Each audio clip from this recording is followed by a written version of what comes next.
Hi, my name is Angel. Welcome back to my channel and happy first day of Summerween. To kick us off, I'm just going to go over my TBR and reading plans in this video, so stay tuned if you're curious what I will be reading for the readathon. So if you are unaware, Summerween is a readathon that is hosted by Gabby Reads. It occurs for 1 week every July every single year, and I've been participating for a few years. I think ever since I found out what it was, I have been participating. I look forward to it every year. I just have so much fun doing this, so I'm very excited to be participating again this year. So we're gonna look at, I have to grab my phone, we're gonna look at the prompts, and then I will be telling you what I plan to read for each prompt and just in general what my reading plans are. So here are the official Summerween prompts. The first two are the same as every single year. Number 1 is to read a book in the dark or at night, so not a book specific prompt, but just kind of an activity to complete during the readathon. Number 2 is to read a thriller or horror book. All of the books that I have chosen are horror, I believe. Usually I'll do like one thriller book, but this time I'm just going all horror and we'll see what happens. Number 3 is to read a new to you author, someone you've never read from before. And number 4 is to read a book with pink on the cover. Hence why I have my pink, because I decided to take the pink theme and run with it. I went through my TBR and found every pink horror book that was on it, and from there I just decided to choose what I could get my hands on. So I have 3 physical books with me that fit both of these prompts, an author I've never read from before and pink on the cover. Of course, we have Itch by Gemma Amor. I have never read from this author before, but I do have another one of her books on my TBR, and I know this one, I feel like this one's been getting mixed reviews. Like, people either love it or they hate it, so let's see what it's about. Josie is at rock bottom, living a haunted existence after returning to her isolated hometown on the edge of the forest of Dean.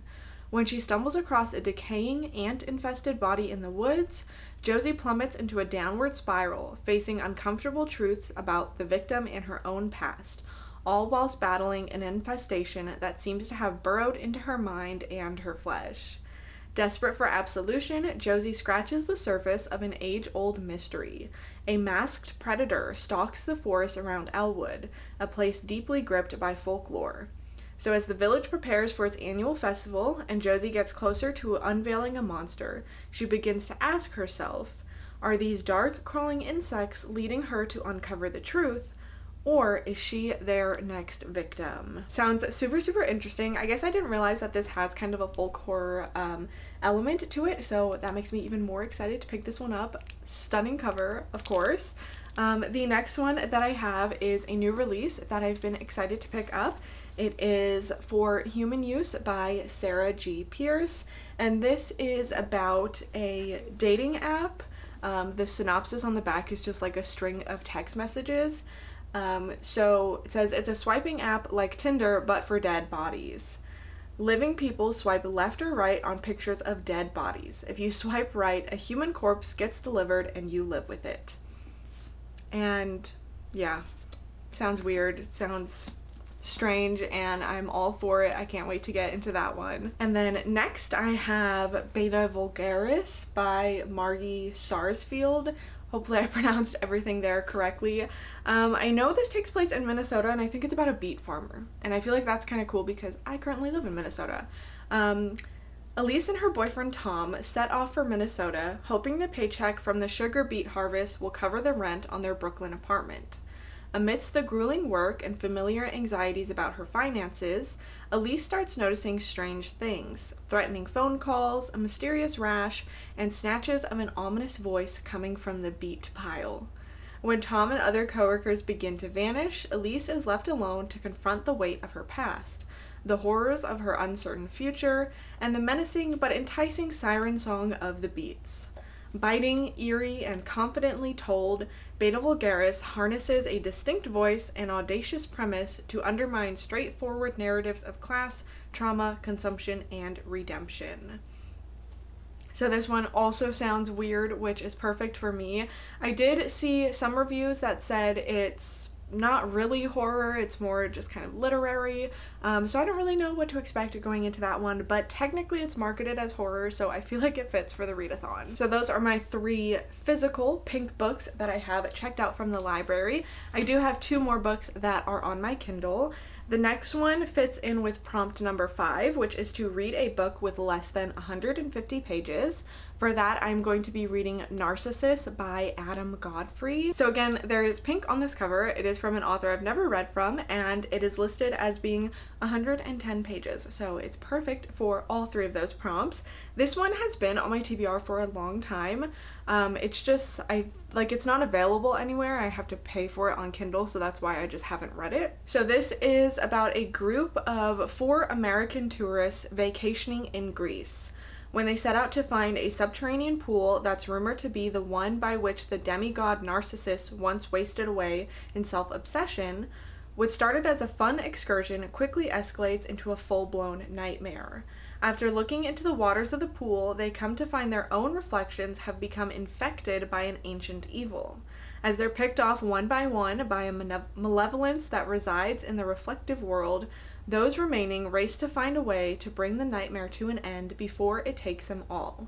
In the meantime, all they have to do is avoid their own reflections. If the remainder of your life was only as long as your ability to avoid your own reflection, how long would you last? So it sounds interesting. It's blurbed by Clay McLeod Chapman, who's an author that I've enjoyed before.